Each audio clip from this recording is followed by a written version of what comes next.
ইলেকশনের বিষয়ে আমাদের গভর্নমেন্ট কমিটেড। ফেব্রুয়ারির প্রথমার্ধে ইলেকশন হবে, এ বিষয়ে যত ধরনের সংশয় ছিল সব ধুয়ে মুছে চলে গেছে। এখন জাতি ইলেকশনের জন্য প্রস্তুত।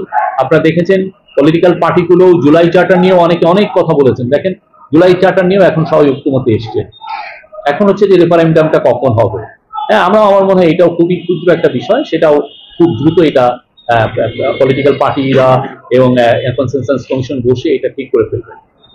বাংলাদেশের ইতিহাসে এই কনসেনসাস কমিশনের সাথে যেই পলিটিক্যাল পার্টিগুলোর যে বক্তব্য, যেই ডায়ালগ হলো গত 6-7 মাস ধরে, এটা আনপ্রেসিডেন্টেড, অভূতপূর্ব। এরকম ঘটনা বাংলাদেশের ইতিহাসে ঘটেছে বলে আমার মনে পড়ে না। বাংলাদেশে আমরা 1972 যে কনস্টিটিউশন যেটা অ্যাডপ্ট হয়েছে, সেই সময় যে কতটুকু ডিবেট হয়েছে আমরা কিন্তু তেমন একটা পাই না।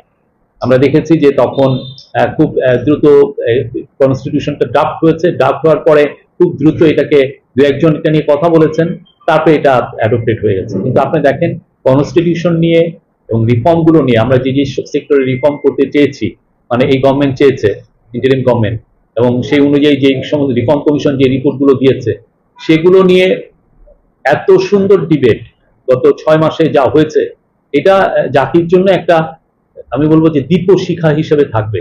যুগ যুগ যুগ যুগ আমাদের যারা নেক্সট জেনারেশন আসবে, তারা এখান থেকে ইন্সপিরেশন পাবে। তারা দেখবে যে তাদের আগের জেনারেশন লিডাররা কিভাবে প্রত্যেকটা ইস্যুকে নিয়ে